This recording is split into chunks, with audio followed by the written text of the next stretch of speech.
कहानी की शुरुआत में हम कुछ कुंफू योद्धाओं को पक्षियों की तरह उड़ते हुए देखते हैं। इस लड़के का नाम ली है जो अपनी प्रेमिका लीसा के करीब आते हुए मजे में उड़ रहा था, लेकिन ये सब तो वो सिर्फ सपने में देख रहा था। लेकिन जल्द ही ली का ये सपना टूट गया। दरअसल वो खुद को एक महान कुंफू मास्टर के रूप में सिर्फ इमेजिन ही कर सकता था, क्योंकि असलियत में तो उनके पूरे क्लैन में वो सबसे कमजोर था। अचानक उसे ख्याल आया कि पूरे क्लैन के दोपहर के खाने का समय हो गया है और उसे ही पूरी तैयारी करनी है। 10 साल पहले किंग यांग स्कूल, जो कि एक बहुत महान कुंफू का स्कूल है, उन्होंने उसे एडमिशन दिया था। जाओ ने कोशिश की कि वो मार्शल आर्ट सीख कर दूसरों से बेहतर बन जाए, लेकिन वो बाकी स्टूडेंट्स के मुकाबले में बहुत कमजोर रह गया। कुंफू से बेहतर उसके हाथ खाना बनाने में चलते थे। इसके बाद वो जल्दी जल्दी अपने मास्टर और साथी स्टूडेंट्स के लिए खाना पकाने लगा, और जैसे ही खाना तैयार हुआ तो उसने सबको आवाज दी। खाना मेज पर पहुंचते ही उसके साथियों ने मस्ती करते हुए उस पर झपट्टा मारा और आपस में लड़ने लगे। इन स्टूडेंट्स की पावर का हिसाब लगाने के लिए इतना ही काफी था कि उनमें से एक ने खाने को हवा में ही रोक दिया। थोड़ी देर बाद मास्टर की पत्नी सुरु आई और उसने हमला करके उसे जमीन पर गिरा दिया। फिर जब मास्टर की एंट्री हुई तो सभी एकदम डिसिप्लिन में शांति से बैठ गए। स्टूडेंट्स को अब सिर्फ नॉर्मल चावल खाने पड़े, क्योंकि ली के तैयार किए हुए खाने को तो वो बर्बाद कर चुके थे। अचानक से मास्टर ने ली से पूछा कि भाई खाना तो ठीक है, तेरी ट्रेनिंग कैसी चल रही है? ली बड़ी खुशी से बताने लगा कि मैं पहले लेवल को बस पार करने ही वाला हूँ, जिस पर उसके साथियों ने तुरंत उसकी वाहवाही शुरू कर दी। लेकिन मास्टर को यकीन नहीं हुआ और उसने ली को आगे बुलाकर उसके शरीर की ऊर्जा को जांचने का फैसला किया। इतने सालों की ट्रेनिंग के बावजूद भी ली कुछ ही पलों में झुकने लगा। ये देखकर लीसा, जो मास्टर की बेटी है, पीछे से ली को सहारा देने लगी। लेकिन मास्टर धीरे धीरे अपनी ताकत को बढ़ा रहा था, इसलिए धीरे धीरे सभी चुपके से अपनी ऊर्जा ली को देने लगे ताकि वो मास्टर के टेस्ट में टिका रहे। लेकिन मास्टर को उनकी ये चाल समझ आ गई और उन्होंने एक ही झटके में सबको हवा में उछाल दिया। इसके बाद उन्होंने ली को पहला लेवल क्लियर करने में नाकामयाब बताया। इसके बाद हम देखते हैं कि लीसा चुपके से उसकी ट्रेनिंग में मदद करती थी। उन्हें छुप छुपा कर करना पड़ता था, क्योंकि किंग यांग स्कूल में किसी दूसरे मास्टर से सीखना अलाउड ही नहीं था। इस नियम को तोड़ने पर या तो उन्हें निकाला जा सकता है या फिर 10 साल के लिए एक दीवार की तरफ बैठ के मेडिटेशन करो। खैर, ली इस बार लेवल 1 की ट्रेनिंग पूरी करने ही वाला था कि तभी अचानक उसके गले में पहने हुए लॉकेट में से रोशनी निकलने लगी और अचानक से वो नीचे गिर पड़ा। लीसा ने बताया कि उसे ऐसा महसूस हुआ जैसे ली के शरीर के अंदर दो ताकतें आपस में लड़ रही हों, पर दोनों ने ही इस बात पर ज्यादा न सोचते हुए आगे बढ़ने का फैसला किया। ली ने बताया कि 10 साल पहले उसके माँ बाप को डीमन किंग ने मार डाला था। उस हमले में उनका पूरा गांव तबाह हो गया, जिस पर लीसा ने सोचा कि अगर वो उसे उसी जगह पर ले जाए तो शायद उसका मन हल्का हो सकता है। असलियत में बिना परमिशन लिए वो स्कूल को छोड़कर बाहर नहीं जा सकते थे, लेकिन उन दोनों ने इस बारे में थोड़ा सोचा और चुपचाप वहाँ से खिसक लिए। वो जल्द ही उस सुनसान गांव में पहुँचे। वहाँ पहुँचते ही ली को उस दिन की याद आई जब पूरा गांव नष्ट हो गया था। ली और उसका दोस्त जिन यू घर लौट रहे थे कि तभी उन्होंने पूरे गांव को बिजली और तेज रोशनी से घिरा हुआ देखा। अभी अचानक उनके सामने से मुखौटा पहने हुए एक आदमी गांव के सबसे ताकतवर मार्शल आर्टिस्ट का पीछा कर रहा था। ली और जिन यू इस लड़ाई के बीच में फंसकर बेहोश हो गए। जब ली को होश आया तो लड़ाई अब भी चल रही थी। वो आदमी जिसने मुखौटा पहना हुआ था हार रहा था, लेकिन तभी उसने ली को वहाँ खड़े देख लिया। उसने ली पर हमला करके उसके कपड़ों में एक जहरीला कीड़ा छुपा दिया, और जैसे ही उनके गांव का वो ताकतवर योद्धा उसे बचाने के लिए आया तो ली को पकड़ते ही उस कीड़े ने उस योद्धा को काट लिया। लेकिन उस कीड़े का जहर भी मास्टर को मार नहीं सका, बल्कि उन्होंने उस शख्स को पीट कर भगा दिया। एक जोरदार धमाके के बाद ली और जिन यू ने जब गांव में लौटकर देखा तो उनको सभी लोग मरे हुए मिले। दुख के मारे वो दोनों रोते रहे। थोड़ी देर बाद ली का मास्टर अपनी बेटी लीसा के साथ वहाँ आया और उसे अपने साथ ही ले गया। इस दौरान किंग यांग स्कूल में सारे 7 मास्टर मिलकर आपस में एक मीटिंग कर रहे थे। हर 60 साल बाद सारे मास्टर अपने स्टूडेंट्स के बीच एक कंपटीशन रखते थे, ताकि ये तय किया जा सके कि आखिर कौन सा मास्टर सबसे ज्यादा ताकतवर योद्धाओं को तैयार कर सकता है। इस कंपटीशन में जीतने वाले को महासेना नायक बना दिया जाता। किंग यांग स्कूल के नीचे एक पुराना दुश्मन बसा हुआ था और एक मास्टर को लग रहा था कि डीमंस अपनी संख्या बढ़ा रहे हैं, इसीलिए ये टूर्नामेंट एक तरह की ट्रेनिंग भी है ताकि सभी स्टूडेंट्स दुश्मनों से लड़ना सीख जाएं। इसके बाद हम देखते हैं कि कुछ स्टूडेंट लड़के छुपकर शाओजू क्लैन के स्टूडेंट्स, जो कि आमतौर पर लड़कियां ही होती थी, उन्हें ट्रेनिंग करते हुए देख रहे थे। वहाँ एक से बढ़कर एक लड़की थी, तो लड़कों ने तो गेड़ियां मारनी है, लेकिन सभी का ध्यान लड़कियों में से सबसे ज्यादा ताकतवर सूखी पर पड़ा। जैसे ही वो सामने आई सभी लड़के एक दूसरे के ऊपर चढ़ के उसे देखने की कोशिश करने लगे, और इसी धक्का मुक्की में ली छुपने की जगह से बाहर आ गिरा, जिसके बाद सभी लड़कियों ने उसे घेर कर बंदी बना लिया। बाकी लड़के तो निकल गए, पर बेचारे ली को जूकी ने चट्टान से लटका दिया। उसने ली को रस्सी से बांधकर कई फीट ऊपर से नीचे फेंक दिया और आखिर में सजा के तौर पर उसके शरीर में बहुत सारे खुजली वाले कीड़े डाल दिए। ये कीड़े बहुत ज्यादा छोटे थे और इन्हें निकालना बहुत मुश्किल। ली के दोस्तों ने कीड़े निकालने की बहुत कोशिश की, लेकिन वो बहुत ज्यादा थे, तो उन्होंने सोचा कि ली को गर्म बर्तन में बंद कर देते हैं। किस्मत से सही समय पर लीसा वहाँ पहुँच गई और उसे बचा लिया। उसने उसे बर्तन से बाहर निकाला और खुद उसका इलाज करने लगी। ली तो पहले ही मन उसे बहुत पसंद करता था और उसकी इस हरकत को देखकर तो उसका प्यार और ज्यादा बढ़ गया। उसने सोच लिया कि वो मेहनत करेगा, ताकतवर बनेगा और फिर जाके कभी अपना प्यार जाहिर करेगा। अगली सुबह ली एक झील के पास रुककर वहाँ मौजूद ड्रैगन से सलाह मांगने गया। वो उसके लिए खाना भी लाया था और पूछ ये रहा था कि लीजा से आखिर कैसे बात करे। टूर्नामेंट में अब कुछ ही दिन बचे थे, तो अब लीसा चुपके से अपने पिता के कुछ खुफिया स्क्रोल चुरा लाई, जो उसने ली को दे दिए ताकि वो जल्दी से ज्यादा ही ताकतवर बन जाए। वो तुरंत ट्रेनिंग करने लगा, पर जैसे ही वो ट्रेनिंग का पहला लेवल पार करने वाला था, दो अलग अलग मास्टर्स की आवाज उसके दिमाग में कुछ कुछ कहने लगी और उसके गले में वो ताबीज गर्म होकर उसे दर्द देने लगा। ये नेकलेस उसे 10 साल पहले मिला था, जब उस जहरीले कीड़े ने बूढ़े मास्टर को काटा था। तो मास्टर ने अपनी मौत से पहले अपना पूरा ज्ञान उसे दिया था। साथ ही उसने ये भी कहा था कि इस हार से जल्द छुटकारा पालो, लेकिन ली तो ये अब तक नहीं कर पाया। अब उसे शक होने लगा कि कहीं ये लॉकेट ही तो मुझे ट्रेनिंग पूरी करने से रोक तो नहीं रहा। जिसके बाद उसने इस लॉकेट को फेंकने का फैसला किया। वो सबसे ऊंची चट्टान पर गया और अब वो लॉकेट फेंकना चाहता था, लेकिन एक बंदर उसे छीनने के लिए वहाँ गया। ली तुरंत वहाँ से भागा, लेकिन बंदर उस पर लगातार पत्थर फेंकता रहा। अंत में ली नदी में गिर गया। वो ऊपर तैरने लगा, पर पत्थर उसे और गहरा खींच रहा था। नीचे कुछ रहस्यमयी सी चमकती हुई रोशनी दिख रही थी, लेकिन जाने से पहले पत्थर ने अपनी दिशा बदल दी और उसे वापस ऊपर ले आया। बंदर ने वो लॉकेट चुराने के लिए उसके हाथ पर काट लिया, जिसके बाद ली ने उसे दूर धकेल दिया। जैसे ही ली का खून उस लॉकेट पर लगा, तो झील के नीचे से एक छड़ी बाहर आई। आसमान में अंधेरा छा गया और अब वो छड़ी हवा में तैर रही थी। ली के गले का वो लॉकेट अब अचानक से दोबारा बहुत ज्यादा गर्म होने लगा, जिसके बाद जल्द ही वो जाकर छड़ी के साथ पूरी तरह फ्यूज हो गया, मानो ये हमेशा से एक ही चीज हो। सभी सातों मास्टर आसमान को इस तरह देखकर हैरान रह गए। वो समझ गए थे कि ब्लड सकिंग पर्ल नाम का एक खतरनाक हथियार फिर से जाग उठा है। ये ब्लड सकिंग पर्ल असल में डीमन किंग का हथियार था, जो उससे छीन कर कहीं कैद कर दिया गया, और तभी से डीमन किंग उसे ढूंढ रहा है। अब जब ये छड़ी फिर से प्रकट हुई है, तो हो सकता है कि वो धरती से बाहर आकर इसे हासिल करने की कोशिश करे।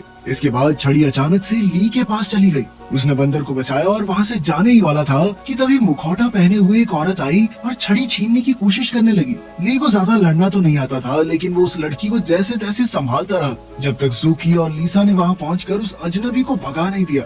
थोड़ी देर बाद जब ली लीसा को सब कुछ समझा रहा था, तो उसने देखा कि काटने का निशान उसके हाथ से गायब हो गया। उस रात वो अजनबी औरत एक बार फिर से ली के कमरे में वो छड़ी चुराने आई, लेकिन मुसीबत तो तब शुरू हुई जब वो छड़ी लेकर जाने लगी। छड़ी अब न जाने कैसे अपने नए मालिक से चिपक चुकी थी। जिसके बाद लड़की ने सोचा कि इसको मार के छड़ी हासिल कर लेते हो, लेकिन छड़ी ने ली की रक्षा करते हुए उस लड़की को बेहोश कर दिया। अगली सुबह ली उसे अपने बिस्तर पर देखकर घबरा गया। वो उलझन में था, लेकिन उस औरत ने कहा कि तुमने मेरे साथ कल रात को सब कुछ कर लिया, अब मुझे कम से कम ये छड़ी तो दे दो।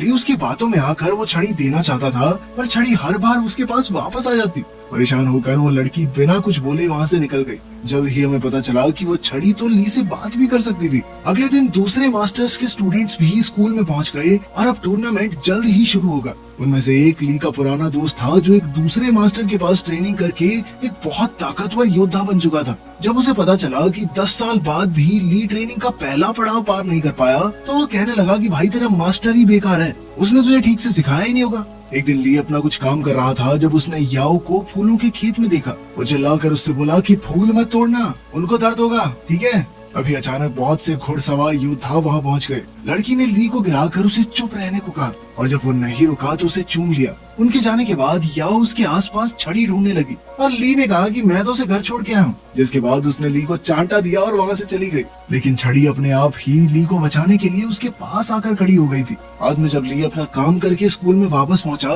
तो उसने लीसा को एक दूसरे स्टूडेंट के साथ चिपका चिपकी करते हुए देखा। लीसा ये भी नहीं जानती थी कि ली उससे प्यार करता है, तो वो अनजाने में उसके सामने ही अपने प्रेमी की बातें करती रहती। मेरा बॉयफ्रेंड तो ऐसा है, वो ऐसा है, वो ऐसा करता है, ऐसा करता है। ली चुपचाप उसकी बातें सुनकर मुस्कुरा तो रहा था, लेकिन अंदर ही अंदर बेचारा टूट रहा था। अपना गुस्सा निकालने के लिए वो पास की एक चट्टान पर जाकर जोर जोर से चिल्लाने लगा, लेकिन उसके दोस्तों ने उसे सुन लिया, जिसके बाद वो शर्म के कारण वहाँ से भाग गया।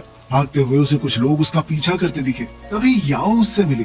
दोनों एक गुफा में छुप गए, जहाँ ली ने उस लड़की से सवाल किए। वो अपने मास्टर से छुप रही थी, क्योंकि उसने एक नियम तोड़ा था। बातें करते वक्त वो कई बार छड़ी को छीनना चाहती थी, लेकिन उसका बस नहीं चला। गुस्से में आकर उसने अपना हथियार निकाला, लेकिन इससे पहले कि वो हमला करती, छड़ी ने खतरा महसूस करके उसे बेहोश कर दिया। ली को कुछ समझ नहीं आ रहा था, लेकिन वो तो उससे अच्छे से पेश आया। फिर कुछ देर बाद वो खाना लेने बाहर गया। वापस आया तो उसने देखा कि लड़की कुछ पका रही थी। पहले उसे लगा कि कहीं उसने उसका बंदर तो नहीं पका दिया, लेकिन वो तो जला हुआ खरगोश था। जिसके बाद ली ने एक और खरगोश को छड़ी पर पकाया। लड़की ने उसे चक्कर कहा कि उसे अपनी माँ के पकाए हुए गोश्त की याद आ गई। ली के मन में ज्यादा चालाकी नहीं थी और ये देखकर लड़की ने उसे अपनी माँ की मौत और एक ऐसी जगह पर जीने की इच्छा जाहिर की जहाँ उनको कोई ना ढूंढ पाए। आखिरकार टूर्नामेंट का दिन आ ही गया। हर मास्टर के 7 स्टूडेंट्स को चुना गया था, जो आपस में लड़कर फैसला करेंगे कि आखिर नंबर 1 कौन है। इस टूर्नामेंट में अब टोटल 49 स्टूडेंट्स थे, तो ये फैसला किया गया कि जिसके हाथ में भी नंबर 1 बॉल आएगी वो सीधा अगले पड़ाव में पहुंच जाएगा। जैसे ही बॉल्स को हवा में छोड़ा गया, सब उड़ उड़ कर उन्हें पकड़ने लगे। एक मास्टर ने देखा कि ली अकेला ऐसा स्टूडेंट था जो उड़ा नहीं। सब उस पर हंसने लगे, क्योंकि वो तो कुंफू में इतनी आगे तक पहुंचा ही नहीं था। इससे पहले कि ली जमीन पर पड़ी हुई बॉल उठाता, जूकी ने चुपके से बॉल बदल दी। इससे ली को नंबर 1 वाली बॉल मिल गई। ली सोच में पड़ गया और जब उसने जूकी का शुक्रिया अदा किया तो जूकी कहने लगी कि वो यहाँ लड़ने आई है, बिना लड़े आगे बढ़ने में उसे कोई इंटरेस्ट नहीं है। तो मैंने ये अपने लिए किया है, तुम्हारे लिए नहीं। टूर्नामेंट शुरू हुआ और 31 स्टूडेंट तो पहले दौर में ही बाहर हो गए। शाम को हम देखते हैं कि जूकी अभी भी ट्रेनिंग कर रही थी। वो काफी थकी हुई थी और अब तो बीमार लग रही थी। उसके मास्टर ने उसे आराम करने को कहा, लेकिन जूकी का कहना था कि वो किसी भी हालत में जीतना चाहती है, क्योंकि उसकी मास्टर कमजोर हो रही थी और वो नहीं जानती कि दूसरे मास्टर उसे इस तरह समझें। दूसरे पड़ाव में तो जूकी ने अपने ओपोनेंट को बिना तलवार चलाए हरा दिया। उसे देखकर तो अब सभी घबराने लगे थे। अब ली की बारी आई और उसके दोस्त उसे देखने आए थे। सभी ने उसे हल्के में लिया, पर ली ने बड़ी ही आसानी से विरोधियों को हराया। लड़ाई के दौरान उसकी आंखों के सामने थोड़ी धूल आ गई और इसी दौरान छड़ी ने खुद ब खुद अपने ओपोनेंट को हरा दिया। जब ली खाना खाने आया तो सभी उदास थे, लेकिन फिर ली ने बताया कि मैंने तो कर लिया क्वालिफाई। उसकी बात सुनकर सभी दंग रह गए। अगले राउंड में उसका मुकाबला अपने बचपन के दोस्त जिंग यू से था। जिंग यू को लग रहा था कि ली उससे बहुत ज्यादा कमजोर है, तो उसने उसे पहले वार करने का मौका दिया, पर छड़ी ने जोरदार हमला करके जिंग यू को हरा दिया। जिंग यू गुस्से में कहने लगा कि तूने अपनी ताकत छुपा के धोखा दिया मुझे, ये ठीक नहीं किया तूने। वो इस बात से इतना गुस्सा हो गया कि ली के साथ दोस्ती तोड़ के ही चला गया। रात को ली का बंदर उसे उन्हीं महिला योद्धाओं के इलाके में ले गया, जहाँ जूकी नदी किनारे बेहोश पड़ी थी। ली ने उसे उठाया और देखा कि वो काफी कमजोर हो गई थी। उसने जूकी को सलाह दी कि टूर्नामेंट छोड़ दो, पर जूकी ने कहा कि वो किसी भी हालत में इस टूर्नामेंट को जीत कर ही रहेगी। अगले दिन सभी स्टूडेंट्स और उनके मास्टर्स ली और जूकी के फाइनल मुकाबले के लिए जमा हुए, लेकिन आज ली के पास अपनी छड़ी नहीं थी, क्योंकि कल जिंग यू के गुस्सा करने के बाद उसे बहुत बुरा लगा और उसने छड़ी को ही फेंक दिया। छड़ी के बिना ली शुरुआत में ही बहुत घायल हो गया, लेकिन जब जूकी ने उसे सरेंडर करने को कहा तो वो नहीं माना। वो अपनी आखिरी सांस तक लड़ने को तैयार था, क्योंकि सभी लोग हमेशा उसे नाकारा समझते थे। टूर्नामेंट को खत्म करने के लिए जूकी ने अपनी तलवार निकाली और अचानक से छड़ी लौट आई, क्योंकि वो अपने मालिक को मरते हुए नहीं देख सकती थी। छड़ी को छूते ही ली के घाव तुरंत ही भर गए। इसके बाद छड़ी एक के बाद एक जूकी पर जबरदस्त हमले करने लगी, पर ली ने जूकी की नाक से खून बहता देखकर उसे रोक दिया। उनकी इस लड़ाई के बीच में डिमोनिक क्लैन वहां पहुंच गया। कई सारे स्टूडेंट्स एक बच्चे की चीख सुनकर जंगल की तरफ गए, लेकिन वो डीमंस का बिछाया हुआ एक जाल था। एक पपेट मास्टर ने उन्हें अपने काबू में करके एक दूसरे को मारने पर मजबूर कर दिया। अब कई राक्षस धरती के नीचे से निकलकर स्टूडेंट्स को मारने लगे, ताकि डीमन किंग के स्कूल में आने का रास्ता साफ हो जाए। खैर सभी 7 मास्टर्स ने ली की छड़ी को पहचान लिया और वो समझ गए कि यही डीमन किंग का वो खास हथियार ब्लड सकिंग पर्ल है। छड़ी को छीन कर ली को कैद कर दिया गया। उन्हें शक था कि ली ने शायद किसी काले जादू की ट्रेनिंग ली है, पर उसके मास्टर ने कहा कि 10 साल हो गए स्कूल से बाहर नहीं गया लड़का। अभी एक स्टूडेंट वहाँ दौड़ते हुए आया और उन्हें जंगल के हादसे के बारे में बताया। इसके बाद सभी समझ गए कि ली ने कोई गड़बड़ नहीं की, क्योंकि वो तो कैद में पड़ा है। फिर भी उन्होंने ली और छड़ी को बंद ही रखा और जांच करने निकले।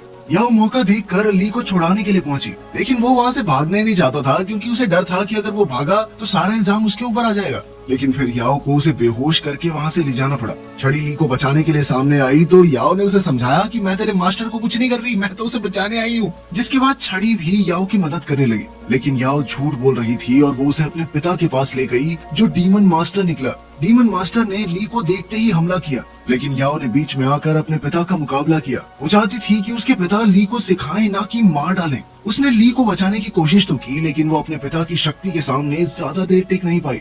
ली अकेला था तो उसने अपनी छड़ी पर ही भरोसा रखा। वो सभी 7 मास्टर्स के वहाँ पहुँचने तक डीमन मास्टर का मुकाबला करता रहा। डीमन मास्टर बहुत ज्यादा ताकतवर था और उसका मुकाबला करने के लिए 7 मास्टर्स ने अपनी शक्तियों को जोड़कर हमला किया। ली अपने मास्टर्स की शक्ति को देखकर हैरान रह गया, क्योंकि उन्होंने वही बिजली वाला हमला किया था जिसने कभी उसके गांव को तबाह कर दिया था। उसे समझ आया कि इन मास्टर्स में से ही एक ने उसके गांव को तबाह किया है, लेकिन यह अभी पार्टी बदलने का टाइम नहीं था। अपने मास्टर्स को मुसीबत में देखकर उसने उनकी मदद की। इस दौरान उसका शरीर दोनों तरफ की ऊर्जा को खींचने लगा, अच्छी भी और बुरी भी। इससे वो कब नौसिखिए से एक अलग ही लेवल पर पहुंच गया, पता ही नहीं चला। डीमन मास्टर तुरंत ही समझ गया कि ली कोई आम इंसान नहीं है। उसके शरीर में 3 अलग अलग तरह के कुंफू थे। उसने चेतावनी दी कि ली की ताकत इस स्कूल की बर्बादी का कारण बनेगी, और अचानक वहाँ से गायब हो गया। मास्टर्स घबरा गए और सोचा कि ली को मारना होगा। उसने अपने मास्टर्स को अपने ऊपर हमला करते हुए देखकर धोखा महसूस किया। अब वो इतना ज्यादा ताकतवर था कि चाहे तो उन सभी को तबाह कर दे। वो अपने मास्टर पर जानलेवा वार करने ही वाला था कि तभी लीसा बीच में आ गई और अपने पिता को बचाने के चक्कर में वो घायल हो गई। लीसा बहुत ज्यादा घायल थी, लेकिन फिर भी उसने हाथ बढ़ाकर ली को अपने आप को पहचानने को कहा। ली होश में तो आ गया, लेकिन बेचारी लीसा अब मर चुकी थी। इस मौके पर जूकी की मास्टर ने उसे ली को मारने को कहा। जूकी हिचक तो रही थी, लेकिन फिर भी उसने अपनी मास्टर का कहा टाला नहीं। पहला हमला ली के साथी ने रोक दिया और दूसरा उसके मास्टर ने रोका, जो ली से कहता रहा कि जल्द से जल्द यहाँ से निकल जाओ और फिर कभी वापस लौट कर मत आना। तीसरी बार हमला करने के लिए जैसे ही जूकी आगे बढ़ी तो उसे याद आया कि ली ने उसकी जान बचाई थी, तो अपना एहसान उतारने के लिए उसने ली को जाने दिया। ली घायल याओ को उठाकर उड़ गया, उससे वादा करते हुए कि वो उसे एक ऐसी जगह ले जा रहा है जहां उसे कोई ना ढूंढ पाए। तो आपको बहुत टाइम बाद ये कुंफू मूवी कैसी लगी कमेंट्स में जरूर बताना। अगर ऐसी मूवीज और देखना चाहते हो तो कमेंट कर देना, ठीक है।